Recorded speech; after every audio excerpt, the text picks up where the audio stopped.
Assalamualaikum warahmatullahi wabarakatuh. Kita ada di episode 2 Pojok Podcast ya. Semoga tidak hanya sampai episode 2, ada episode 3, 4, 5 dan seterusnya ya. Kayak di Layangan Putus juga panjang ya episodenya. Nah, hari ini di episode kali ini saya kedatangan tamu spesial ya. 2 orang narasumber kita hari ini pejabat-pejabat dari himpunan mahasiswa nih.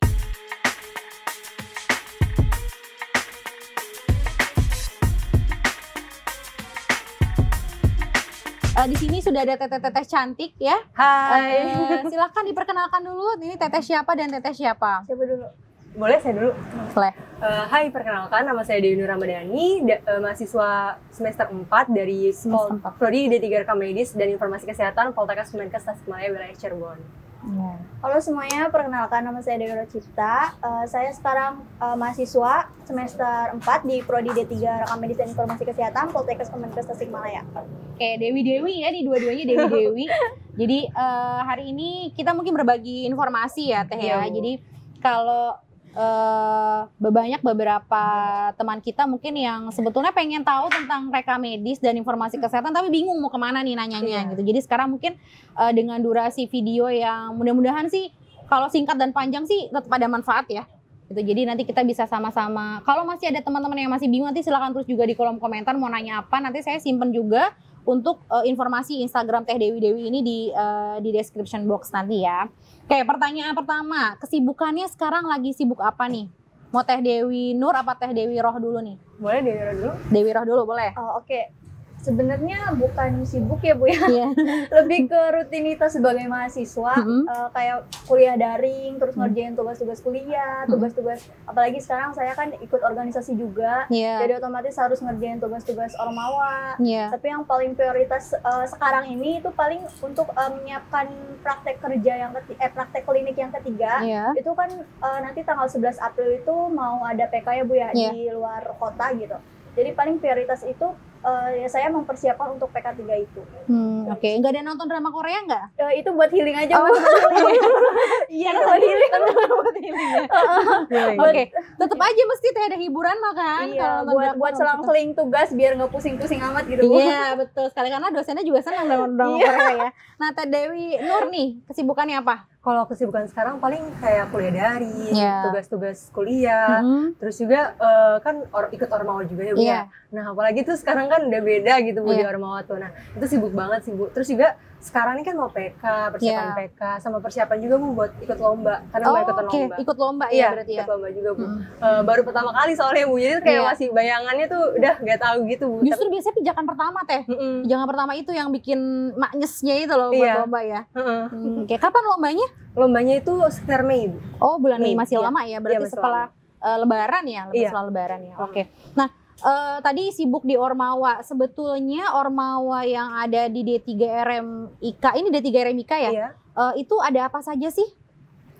Kalau keseluruhan di Poltekkes. Kalau di Teh Dewi dan Teh Dewi nih lagi di apa? Di Hima Bu. Oh Hima. Hima itu himpunan mahasiswa ya? Iya, himpunan mahasiswa. Berarti adanya di program studi ya? Iya, program studi. Kegiatannya apa aja? Mungkin bisa dijelaskan nggak? Kegiatannya ya paling kalau misalkannya bikin program-program kerja gitu yang pasti ya program kerjanya itu dituntut mau dari ormawa manapun yang ada di Poltekkes itu membuat proker-proker yang bisa mendongkrak akreditasi prodi ataupun kampus gitu sebetulnya. Kalau aktivitas secara globalnya itu ya membuat dan menjalankan proker-proker gitu. Oke, jadi ada program kerja yang dibuat ya. Kalau Teh Dewi, Teh Dewi Nur ini sebagai ketua Hima Ibu. Ketua Hima. Kalau Teh Dewi Rohnya sebagai sekretaris 1. Oh, sekretaris 1 ya. Tadi makanya saya sebutkan di awal juga sebagai pejabat-pejabat ya dari himpunan mahasiswa. Nah, ini kan pasti sibuk ya, mau PK, apalagi kuliah daring, mau dan lain sebagainya nih. Ini gimana cara bagi waktunya nih dengan organisasi? Nah kebetulan juga kita tuh baru selesai Bu, selesai sidang umum gitu. Baru tahap pertama kita memulai buat ngelakuin proker-proker yang mau dijalanin gitu. Dan ya alhamdulillahnya mah tinggal jalanin aja nanti proker-prokernya mau yang dijalanin pertama tuh apa aja gitu. Nah udah mulai rada ringan sih Bu sekarang, bukan udah nggak mikirin yang namanya ADART gitu-gitu udah nggak ini. Terus udah mungkin kayak gitu aja sih Bu. Gitu. Teh Dewi gimana? Kalau menurut aku ya, kalau dari aku sendiri itu kan sekarang karena sehabis sidang umum itu pasti ada revisian ADRT kayak gitu. Ada revisi juga. Iya, ada revisi juga. Itu kan tugasnya sekre ya. Paling kalau misalnya buat ngebagi itu biasanya ngebuat kayak list yang harus dilakuin gitu. Jadi tiap hari tuh suka bikin memo gitu di HP. Nanti setelah kuliah ini ngerjain tugas apa nih, dari ini nanti ditarget sampai jam berapa gitu. Nanti malamnya mungkin kalau misalnya emang nggak ada rapat atau nggak ada apa, baru ngerjain revisian itu gitu sih Bu, kalau misalnya aku. Oke, ini kan sudah semester 4 ya berarti ya? Iya, udah semester 4. Saya kepo nih, gimana sih rasanya, ternyata kan berubah nih dari dulu waktu SMA ya, udah SMA juga udah agak lumayan lama ya. Sekarang jadi mahasiswa nih gitu. Perubahan apa sih yang kalian rasakan nih? Banyak Bu sebenarnya Bu. Sebenarnya saya tuh introvert Bu. Gitu? Dulu tuh introvert. Sekarang saya tuh kayak pernah punya janji di SMA tuh. Kalau misalkan saya kuliah, saya tuh mau mencoba jadi seorang ekstrovert gitu Bu. Nah alhasil bisa Bu, bisa terjalani walaupun kayak awalnya tuh kayak suka kayaknya tuh nggak cocok deh, bukan kayak gini deh, dia tuh biasanya yang kayak gini ini kok tiba-tiba kayak gini, kok bisa gitu kan. Apalagi yang jadi ketua hima aja sebenarnya saya tuh nggak ada bayangan buat jadi ketua hima Bu, saya tuh nggak ada gitu, tapi ternyata kok bisa ya, kok dia bisa gitu. Ya jadi mungkin salah satunya kan itu ya Bu ya. Terus juga banyak teman, terus apa namanya, kesibukan yang lain juga kan banyak kayak belajar juga kan. Kalau dulu kan SMA itu kan diajarin sama guru gitu. Nah kalau sekarang kan kita cari tahu sendiri gitu. Ya mungkin lebih banyak sharing banget sih Bu sama apa namanya teman-teman di luar sana gitu. Gitu paling. Oke, Teh Dewi Roh gimana nih? Kalau aku sih hampir sama kayak Teh Dewi Nur, yang tadinya introvert jadi kayak extrovert kayak gitu. Terus juga di SMA kan emang udah banyak tugas ya, tapi ternyata di dunia perkuliahan itu lebih banyak tugas lagi. Jadi yang paling kelihatan berubah itu paling kayak pola tidur, terus pola makan juga. Karena kan saya tuh kayak orangnya tuh gampang risih tuh. Kalau misalnya ada apa ya harus dikerjain cepet gitu, karena kalau misalnya nanti risih juga, harus cepet selesai gitu. Makanya mungkin jadi lebih mengutamakan itu daripada makan sama tidur kayak gitu. Iya. Terutama beberapa, mungkin saya ingat Teh Dewi Roh itu karena jadi penanggung jawab mata kuliah juga ya. Jadi sering menghubungi dosen-dosen untuk mengingatkan Ibu hari ini ngajar. Kebetulan si pen mata kuliah Ibu.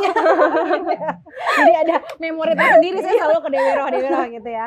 Nah, selanjutnya mungkin kita juga sambil di sini sambil kita ngobrol juga nih. Kan ini seragamnya seragam apa nih Teh Dewi? Seragam PDH Bu, seragam kerjanya hima. Oh, ini seragam kerjanya hima. Jadi ini kalau ada kegiatan proker pakainya seragam ini ya. Ada esensinya nggak, warnanya atau apanya nih? Oh iya, warnanya kan sesuai dengan pilihan kitanya ya, ditentuinnya gitu. Terus juga posisinya juga Bu, posisi kan ada apa namanya, label logo hima, logo dari apa instansinya gitu, poltekesnya gitu. Paling kayak gitu Bu bedanya. Oh gitu ya. Tapi warnanya emang memilih dari himanya sendiri ya, warna untuk dari ormawanya sendiri. Dari ormawanya sendiri. Oke nih, ada pertanyaan nih.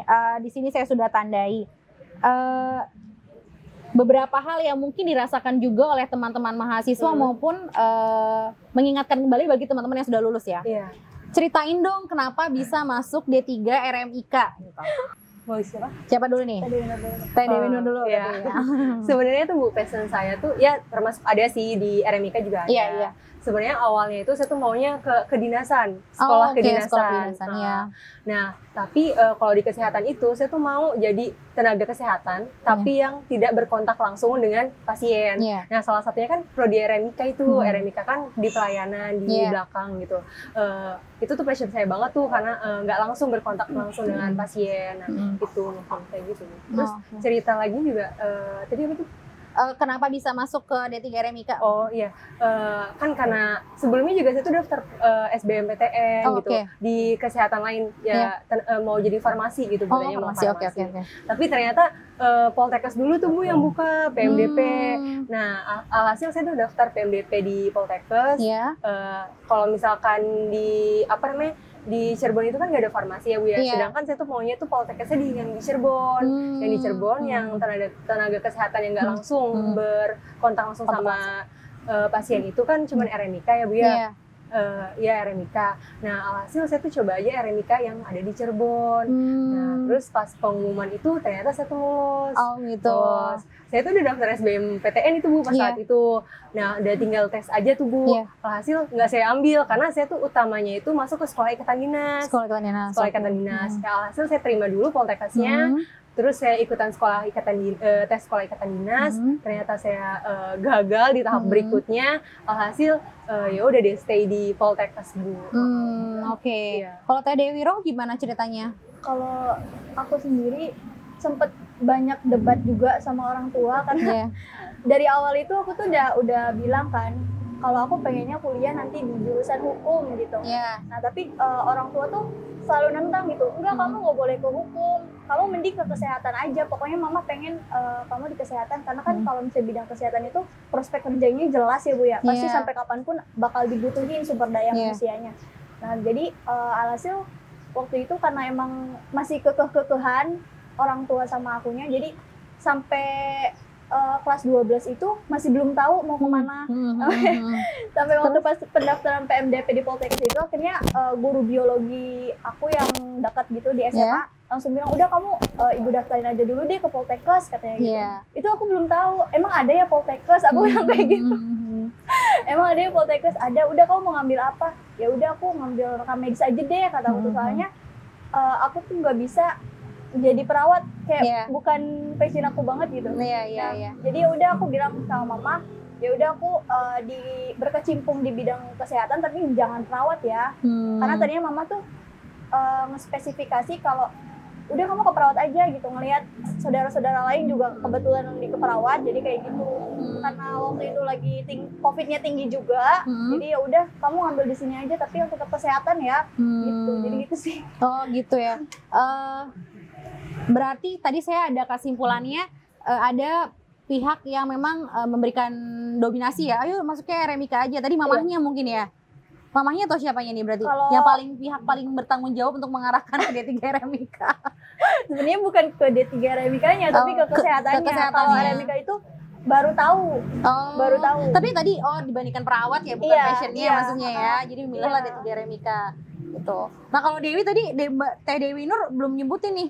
Siapa pihak yang tadi setelah dari sekolah kedinasan kan pasti akan ada yang mengarahkan nih. Itu siapa? Kalau mengarahkan buat kesehatan mah orang ibu Bu, lebih ke ibu. Soalnya dia itu nggak mau anaknya tuh jauh gitu Bu, jauh dari dia gitu, nggak mau di luar Cirebon gitu. Nah tapi kalau bapak saya juga sama sih sebenarnya, tapi boleh di luar, tapi asalkan di sekolah yang udah pasti kayak ikatan dinas kayak gitu Bu, sekolah ikatan dinas. Kalau di sana kan ada apa namanya kayak asrama gitu kan Bu, jadi itu terjaga banget. Fasilitasnya ini ya, lebih terjamin gitu. Jadi boleh di luar kota asalkan sekolah ikatan dinas. Kalau universitas nggak dibolehin. Oke. Ini mungkin ada suara-suara ya karena kita di outdoor lagi hujan rintik-rintik juga. Hujan rintik-rintik. Iya. Pertanyaan selanjutnya nih Teh Dewi.